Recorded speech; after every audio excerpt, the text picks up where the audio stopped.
One Tuesday afternoon, a couple years ago, I was sitting in the office of a CEO I was working with, just the two of us, and we were looking at our computer screen. More specifically, we were looking at the outline for a presentation that she was needing to give the following week.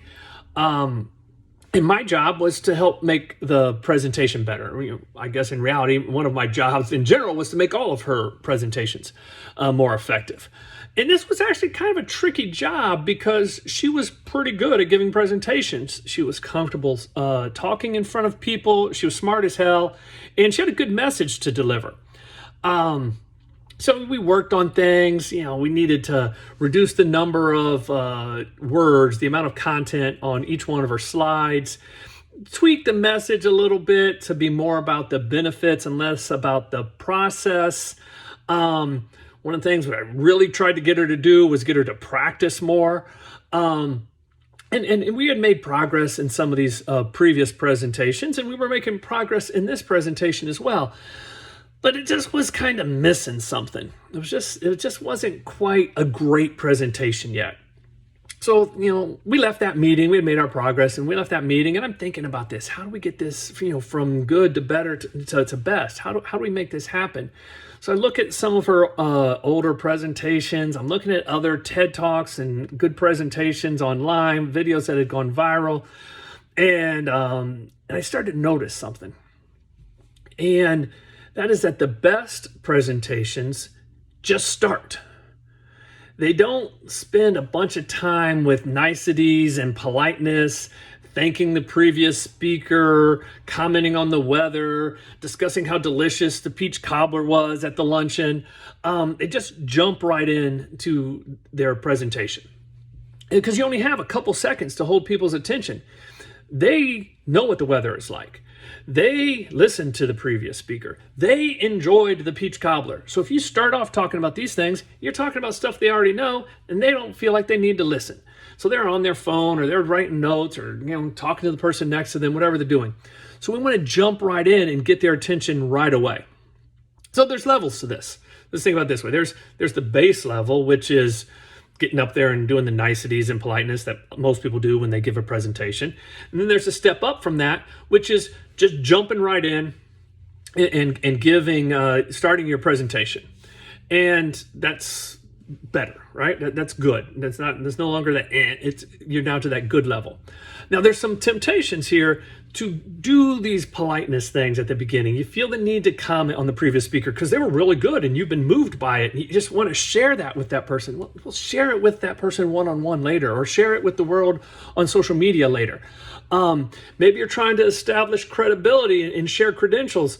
So you're going to try to weave that into the beginning of your talk, and you're going to talk about where you went to school, or where you did your research, or what job you used to have, or what job you have now. And if it's really necessary for that type of information to be there, for your story to have credibility, for your message to resonate with our audience, let the person before you, the person who presents you, let them put some of that information out there. Or if you don't have that opportunity, maybe you can weave in those details throughout your message, but be careful with that. Sometimes that can come across as a humble brag, and a humble brag is sometimes worse than overt arrogance.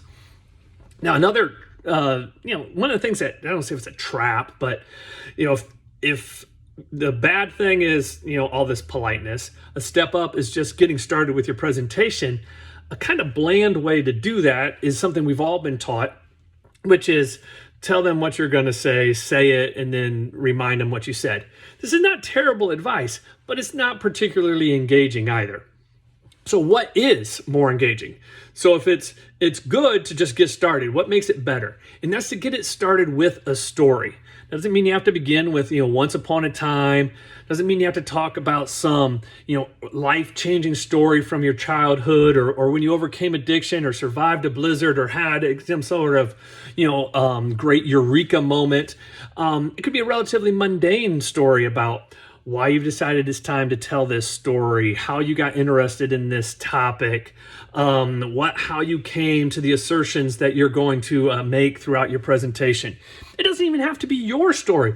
It can be about some researcher doing work decades ago. It could be about a child who lives around the other side of the planet or lived decades ago. It could be a story about a great adventure that Calvin went on with his tiger friend Hobbes. But give them a story. Let them start to be interested. Let them start to have a reason to hear how this story is going to play out. This gives them a reason to listen to you. Now, if starting with a story is better, what's best?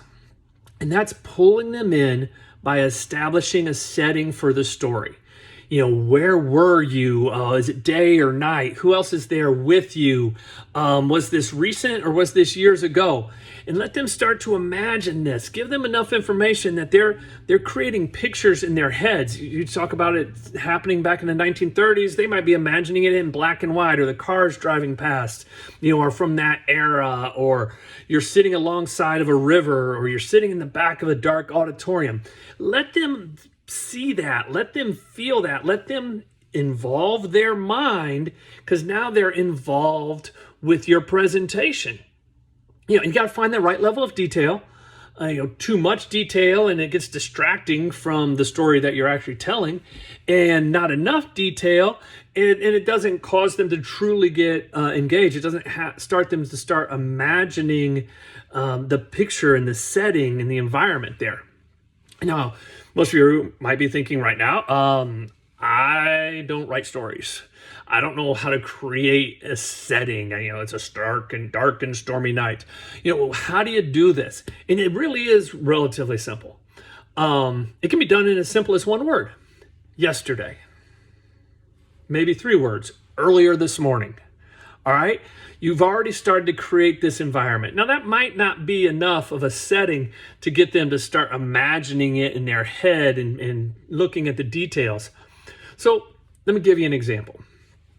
At the start of the pandemic, my 10-year-old daughter and I were sitting at the kitchen table, just the 2 of us, and it was way past her bedtime, probably closing in on 1 o'clock in the morning. You've got a picture in your head. You're imagining me and my daughter. And if you know my daughter, you're seeing her right there, especially if you knew her, 5 years ago when she was 10 years old. And you can see it's dark and the windows out behind our shoulders, or maybe the lights are down a little bit because the rest of the family's asleep. You're imagining this. You're seeing this. Then I tell you that we're sharing a bowl of popcorn, and all of a sudden you would imagine there was a board game there in between us. That pops off, and a big bowl of popcorn shows up there. Whatever this is, I've got you engaged. I've got your imagination activated, and it's not activated with a distraction. It's activated with my story, which is going to cause you to be activated and engaged with my presentation.